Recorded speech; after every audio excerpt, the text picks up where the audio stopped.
મંત્રીએ નવસારીમાં food and kite ફેસ્ટિવલનો કરાવ્યો પ્રારંભ। આકાશ અને રસ્તાઓ છલકાયા ઉત્સાહથી।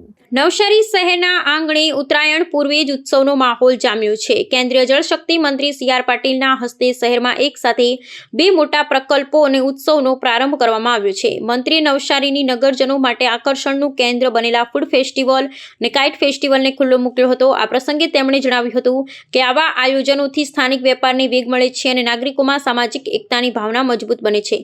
પતંગ મહોત્સવમાં આકાશ રંગબેરંગી પતંગોથી છવાઈ ગયું હતું, જ્યારે ફૂડ ફેસ્ટિવલમાં વિવિધ વાનગીઓના જયાફત માણવા લોકો ઉમટી પડ્યા હતા। ઉત્સવોના પ્રારંભની સાથે જ મંત્રીએ નવસારીના ઐતિહાસિક અજગરવાલા બાગમાં નિર્મિત નવતર ગ્લો ગાર્ડનનું લોકાર્પણ કર્યું હતું। રાત્રિના સમયે ઝળહળી ઉઠતા આ બગીચામાં વિવિધ લાઇટિંગ ઇન્સ્ટોલેશન્સ અને આકર્ષક રોશની દ્વારા એક દિવ્ય વાતાવરણ ઊભું કરવામાં આવ્યું છે। દક્ષિણ ગુજરાતમાં આ પ્રકારનું આ પ્રથમ ગ્લો ગાર્ડન હોવાનું મનાય છે, જે પ્રવાસન અને સ્થાનિક મનોરંજન માટે એક નવું સિંહાચિહ્ન સાબિત થશે। લોકાર્પણ બાદ મંત્રીએ સમગ્ર બગીચાની મુલાકાત લઈ લાઇટિંગ શો નિહાળ્યો હતો અને પાલિકાની આ કામગીરીને બિરદાવી હતી। આ કાર્યક્રમમાં સ્થાનિક ધારાસભ્ય, પાલિકા પ્રમુખ અને મોટી સંખ્યામાં નગરજનો ઉપસ્થિત રહ્યા હતા।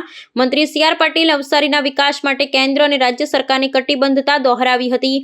ગ્લો ગાર્ડનના પ્રારંભ સાથે જ અજગરવાલા બાગ હવે પ્રવાસીઓ અને ખાસ કરીને બાળકો માટે આકર્ષણનું મુખ્ય કેન્દ્ર બનશે।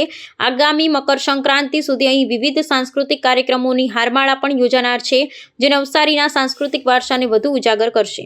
ગ્લો ગાર્ડન જે બનાવવામાં આવ્યું છે એ આખા રાજ્યમાં આ ચોથા નંબરનું છે। નવસારી માટે એક વિશેષતા છે, એક એમને ગિફ્ટ છે। હું સૌ પદાધિકારીઓ અને કલેક્ટરશ્રી તથા કમિશનરશ્રી ખૂબ ઝડપમાં ખૂબ સુંદર આયોજન કર્યું છે।